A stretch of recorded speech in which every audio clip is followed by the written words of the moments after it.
Malam di Pasar Johar tidak pernah benar-benar tidur. Tetapi bagi Suratman, malam baginya adalah waktu penyiksaan tanpa akhir. Bau menyengat dari tumpukan sayur yang membusuk bercampur dengan aroma amis ikan yang sudah lama tersimpan di atas meja dagangan.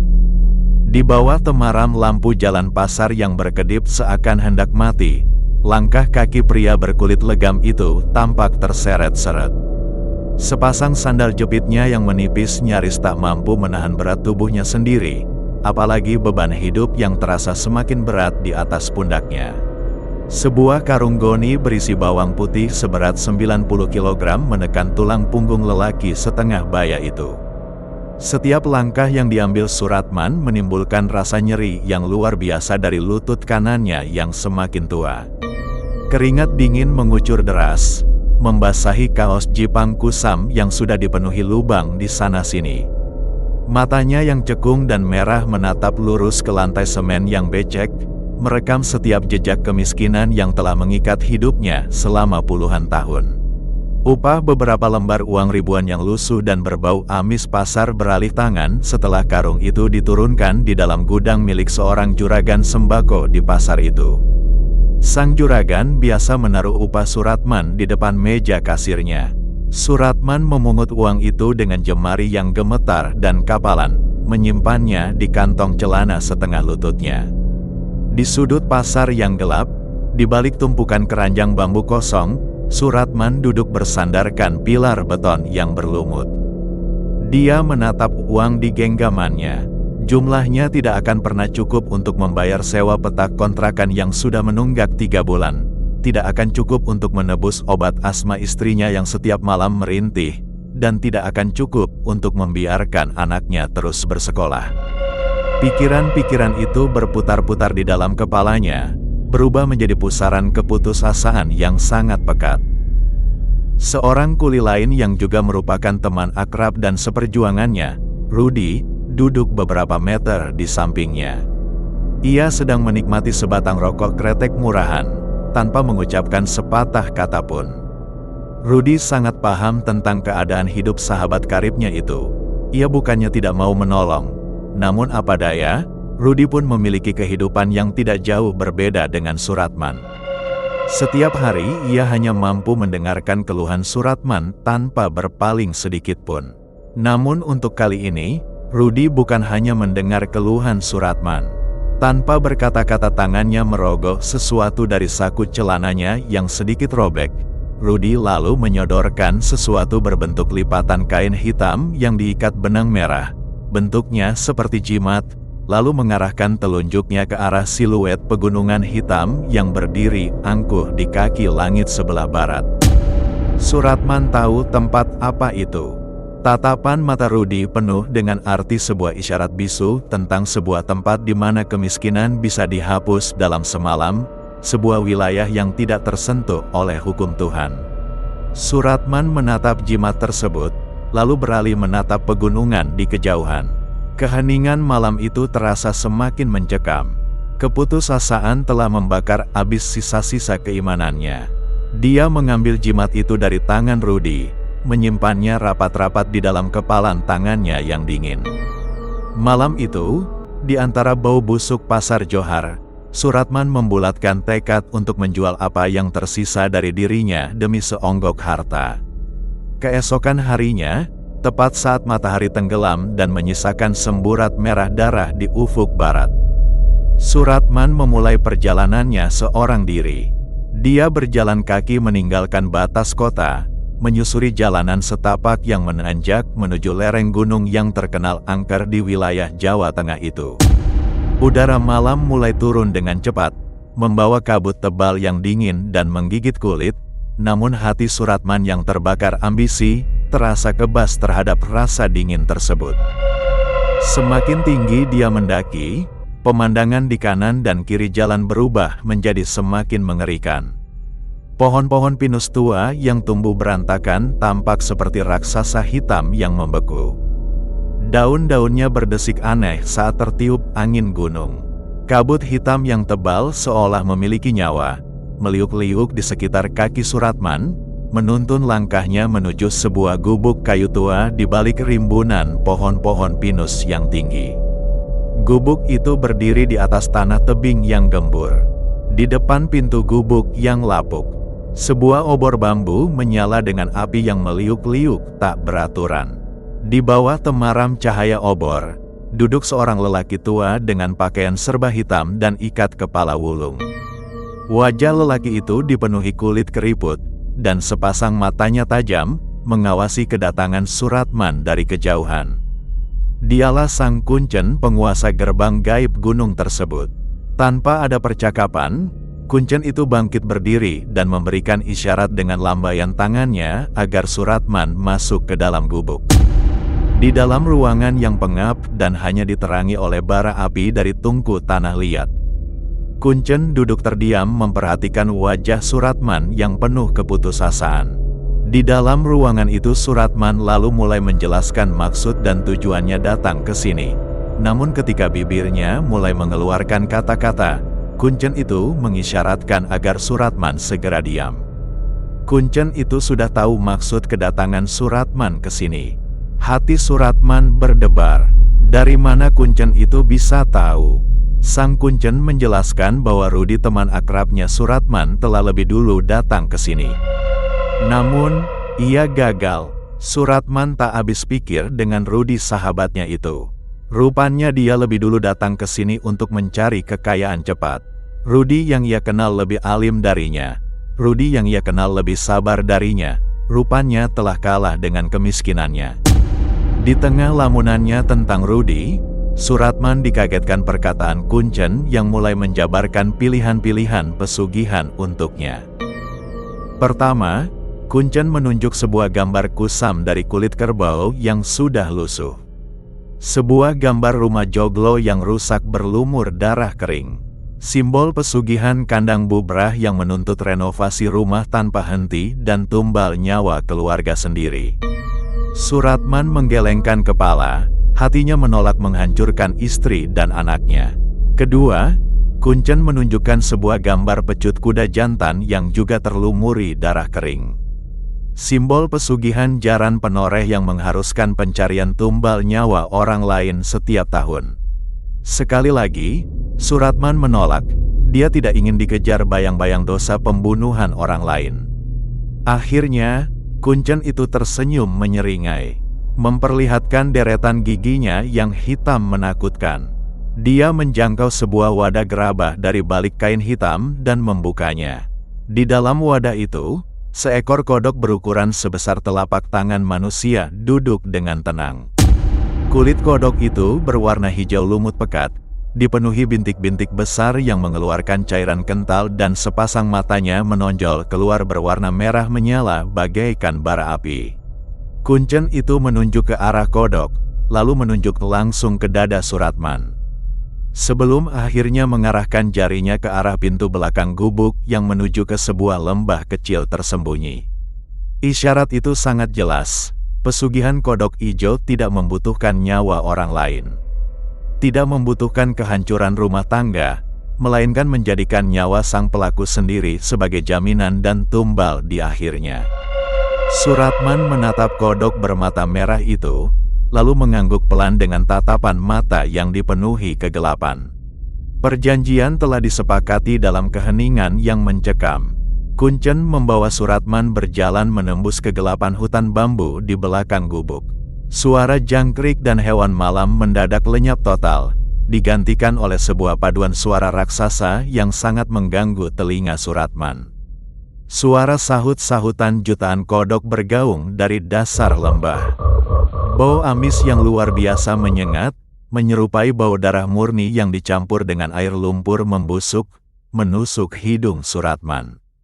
Mereka tiba di tepi sebuah parit alami yang tersembunyi. Terdapat kubangan air yang sedikit besar. Permukaannya tenang tanpa riak sedikit pun, memantulkan cahaya bulan yang redup. Di sepanjang tepian parit, pemandangan di atas tanah berlumpur begitu mengerikan. Ribuan kodok raksasa sebesar piring makan berjejer rapat. Semua mata kodok tersebut tampak merah memandangi kedatangan Kuncen dan Suratman. Kuncen memberikan isyarat agar Suratman menanggalkan seluruh pakaiannya. Suratman melepas kaos jipang dan celana panjangnya, menyisakan selembar celana pendek hitam yang biasa digunakannya memikul karung di pasar. Dengan tubuh yang kurus kering dan gemetar menahan dinginnya angin gunung, Suratman melangkah masuk ke dalam kubangan air yang sudah sedikit menghitam itu. Saat air setinggi lutut menyentuh kulitnya, rasa dingin mulai menyerang tubuhnya. Seolah-olah darah di dalam pembuluh darahnya membeku seketika. Dia terus melangkah maju hingga air hitam itu merendam dadanya.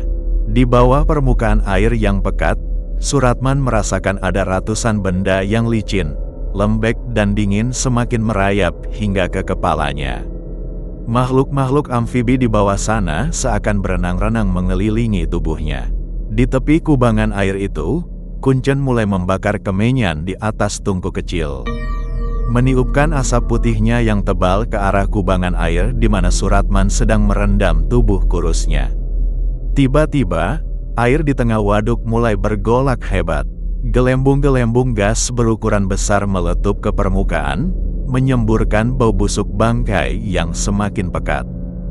Dari dalam pusaran air hitam itu, muncul sesosok makhluk raksasa yang membuat seluruh keberanian Suratman runtuh dalam sekejap. Makhluk itu berukuran sebesar kerbau dewasa, berwujud seekor kodok dengan bentuk tubuh yang mengerikan. Lengannya panjang dan kekar dengan jemari berselaput yang di ujungnya tumbuh kuku-kuku hitam tajam. Kulitnya berwarna hijau tua berlumut, dipenuhi dengan bisul-bisul besar yang berdenyut-denyut mengeluarkan cairan nanah kuning. Wajahnya menyerupai topeng manusia yang rusak dengan mata sebesar bola basket berwarna merah menyala, dan mulut lebarnya terbuka memperlihatkan deretan gigi bertaring yang sangat tajam. Makhluk raksasa itulah si siluman kodok dari lembah gunung. Siluman itu menatap Suratman dengan pandangan lapar. Tiba-tiba, sebuah lidah yang panjang, tebal, dan dipenuhi lendir pekat melesat keluar dari mulut siluman tersebut, membelit leher Suratman dengan sangat kencang. Suratman tersedak, matanya melotot menahan rasa sakit yang luar biasa ketika lendir dari lidah itu terasa mulai membakar kulit lehernya. Pada detik-detik mengerikan itu, Suratman merasakan ketakutan yang luar biasa. Namun kemiskinan membuatnya menjadi berani menghadapi apapun. Auranya ditarik paksa keluar dari dalam dadanya, mengalir melalui lidah tersebut masuk ke dalam mulut siluman. Proses penghisapan jiwa itu berjalan lambat namun pasti. Setelah selesai, lidah itu melepaskan belitannya, membuat Suratman terhempas jatuh ke tepian waduk yang berlumpur dalam keadaan lemas dan nyaris kehilangan kesadaran. Saat Suratman membuka matanya yang kabur, siluman raksasa itu telah lenyap kembali ke dalam dasar lembah. Di samping kepalanya yang berlumur lumpur, tergeletak sebuah karung goni kecil yang basah.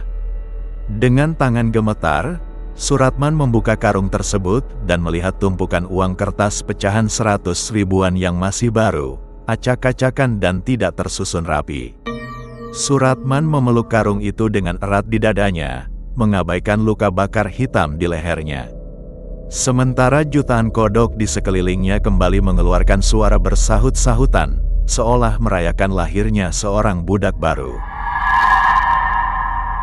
Sebelum meninggalkan gubuk reot itu, Kuncen sempat berpesan kepada Suratman. Segala usahanya akan mencapai kesuksesan, usaha kecil akan menjadi besar, usaha besar akan semakin berlimpah. Hingga pada saatnya tiba, Suratman akan dipanggil kembali oleh siluman kodok tadi. Suratman tidak terlalu memperhatikan pesan Kuncen itu. Matanya telah silau dan terus memandang karung goni berisi uang yang selalu ia peluk itu, dan bergegas pulang. Berjalannya waktu, perubahan hidup Suratman terjadi seperti sebuah keajaiban yang menakutkan bagi orang-orang di sekitarnya. Hanya dalam waktu kurang dari 1 tahun, bekas kuli panggul yang pincang dan selalu dihina itu berubah menjadi orang paling kaya di pinggiran kota itu. Sebuah rumah mewah berlantai 2 dengan arsitektur modern dan pagar besi menjulang tinggi kini menjadi tempat tinggalnya. Di garasi rumahnya yang luas, terparkir beberapa mobil mewah berwarna hitam mengkilap. Suratman kini menjadi pemilik grosir-grosir sembako terbesar di Pasar Johar. Orang-orang yang dulu memandang hina, kini membungkuk hormat setiap kali dia berjalan melewati los pasar. Mantan mandor yang pernah menginjak harga dirinya kini bekerja sebagai pesuruh di gudang miliknya, menerima upah dari tangan Suratman. Istri Suratman kini berpenampilan layaknya nyonya kaya dengan perhiasan emas yang memenuhi lengan dan lehernya. Sementara anaknya menempuh pendidikan di sekolah swasta paling mahal di kota itu. Di bagian paling belakang rumah mewah tersebut, Suratman membangun sebuah kamar khusus tanpa jendela dengan pintu kayu jati tebal yang selalu dikunci dengan 3 gembok kuningan. Tidak ada satupun orang yang boleh mendekati kamar itu, termasuk anak dan istrinya. Di dalam kamar yang selalu pengap oleh asap kemenyan itu, terdapat sebuah bak semen besar yang diisi dengan air yang secara rutin dibawa oleh Rudi, sahabat karibnya dari lereng gunung, secara rahasia. Rudi kini menjadi tangan kanan Suratman. Hampir semua urusan ia percayakan kepada Rudi. Setiap malam Jumat Kliwon, Suratman akan mengunci diri di kamar tersebut dari tengah malam hingga fajar menyingsing. Di dalam kegelapan kamar, dia akan berendam di dalam air hitam bersama puluhan kodok bermata merah yang secara gaib muncul dari dalam bak kolam. Keesokan harinya setelah selesai ritual, tanpa ia sadar sudah ada bertumpuk-tumpuk uang tunai muncul setiap ia membuka mata. Kehidupan mewah itu berjalan lancar hingga 7 tahun lamanya. Semua kemewahan yang ia dapatkan telah melupakan perjanjian yang ia lakukan kepada siluman kodok dari atas gunung sana. Kini tubuh Suratman mulai menuntut bayaran atas semua yang telah ia dapatkan selama ini. Semua dimulai dari rasa gatal yang luar biasa di bagian punggung dan kedua pundaknya, titik di mana dia dulu selalu memikul karung goni di pasar. Rasa gatal itu berkembang menjadi rasa panas membakar yang tidak tertahankan. Seolah-olah ada minyak mendidih yang disiramkan di bawah kulitnya. Ketika Suratman memeriksa punggungnya di depan cermin kamar mandinya, dia menyaksikan pemandangan yang membuat darahnya berdesir hebat. Kulit di punggungnya telah berubah warna menjadi sedikit kehijauan, kusam dan mengeras, membentuk bintik-bintik kasar yang mengeluarkan lendir tipis berbau amis. Suratman mencoba mengoleskan berbagai salep mahal dari dokter spesialis kulit terbaik. Namun obat-obatan medis tidak memberikan kesembuhan apapun. Bercak hijau berlendir itu justru semakin meluas, merayap naik menuju leher dan turun ke lengan tangannya. Perubahan tubuh Suratman tidak bisa lagi ia sembunyikan. Kulit manusianya yang dulu sawo matang mulai mengelupas sedikit demi sedikit, berdarah dan menyakitkan, digantikan sepenuhnya oleh lapisan kulit baru yang tebal, kasar, sedikit berlendir, dipenuhi bisul-bisul kecil yang mengeluarkan cairan nanah berbau. Suratman menjadi tahanan di dalam kamarnya sendiri.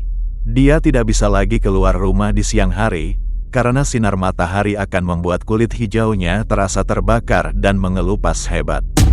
Urusan bisnis grosirnya sepenuhnya diserahkan kepada sang istri, dibantu Rudi. Anak dan istrinya yang mulai mencium bau busuk dan perubahan Suratman, terlalu takut untuk mendekat.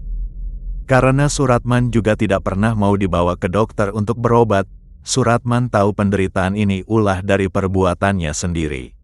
Perubahan perilaku Suratman juga semakin liar dan tidak terkendali. Dia tidak lagi bisa meminum air putih biasa, yang dirasanya hanya hambar dan menjijikkan. Suratman menyadari bahwa waktu yang dimilikinya sebagai manusia sudah hampir habis. Dalam keputusasaannya yang mendalam, dia mengirimkan pesan kepada Rudi, memohon agar temannya itu datang ke rumah untuk terakhir kalinya. Ketika Rudi melangkah masuk ke dalam kamar rahasia dan melihat wujud Suratman, Rudi langsung dilingkupi ketakutan yang luar biasa. Suratman bertingkah seperti seekor kodok melompat-lompat tanpa mampu berbicara sedikitpun. Rudi berbalik arah dan berlari kencang keluar dari rumah mewah itu, meninggalkan Suratman sendirian dalam jeratan takdir hitamnya. Malam Jumat Kliwon di bulan Suro. Cuaca di sekitar kediaman mewah Suratman mendadak berubah drastis tanpa ada tanda-tanda sebelumnya. Langit malam yang gelap gulita digulung oleh awan hitam pekat yang berputar rendah, memicu turunnya hujan lebat. Dari dalam kegelapan malam, di dalam halaman rumah mewah Suratman, terdengar suara bising yang sangat mengerikan. Jutaan kodok dari berbagai ukuran, mulai dari yang kecil hingga yang besar, suaranya bersaut-sautan, menciptakan suasana mencekam. Istri dan anak Suratman yang berada di lantai 2 mengunci diri di dalam kamar tidur dengan tubuh ketakutan, mendengarkan suara riuh rendah jutaan hewan amfibi yang memenuhi lantai bawah rumah mereka. Koloni kodok itu menuju ke satu arah, kamar rahasia di bagian paling belakang rumah. Di dalam kamar khusus tersebut, Suratman sedang mengalami fase akhir dari kehidupan nyatanya. Siksaan fisik yang dialaminya berada di luar batas kemanusiaan. Seluruh susunan tulang belulangnya serasa sudah tidak menyatu lagi.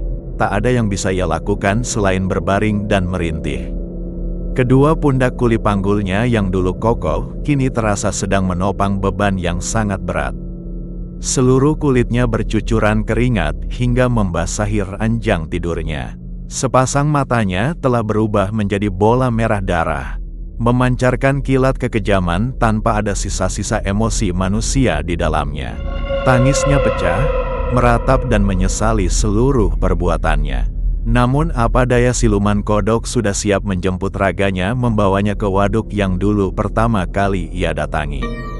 Tiba-tiba, pusaran air hitam di dalam bak semen bergejolak hebat, meletupkan gas busuk setinggi langit-langit kamarnya.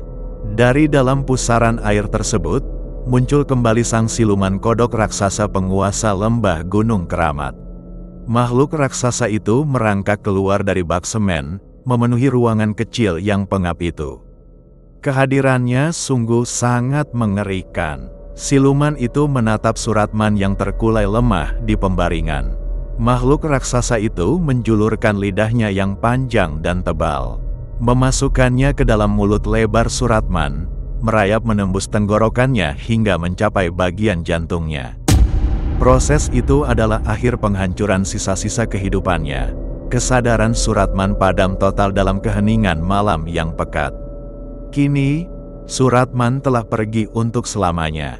1 bulan kepergian Suratman, Rudi memutuskan pergi jauh meninggalkan keluarga Suratman. Bayang-bayang kematian Suratman yang mengerikan membuat hidupnya terganggu. Ia sering dimimpikan kodok raksasa menerkamnya dari belakang. Ia tak mau menjadi korban selanjutnya dari siluman terkutuk itu. Usaha grosir sembako yang kini dikelola istri dan anaknya perlahan-lahan hancur. Cabang-cabang grosir yang tersebar di kota itu perlahan tutup dan bangkrut satu demi satu. Rumah mewah Suratman terbakar habis tidak tersisa, ketika istri dan anak Suratman sedang pergi berdoa di makam Suratman. Seluruh usaha dan harta benda yang telah dihasilkan Suratman telah sepenuhnya lenyap. Kini anak dan istrinya tinggal di sebuah kontrakan kumuh di pinggiran kota itu, melanjutkan kehidupan nyata dan meninggalkan jejak-jejak kemewahan semu.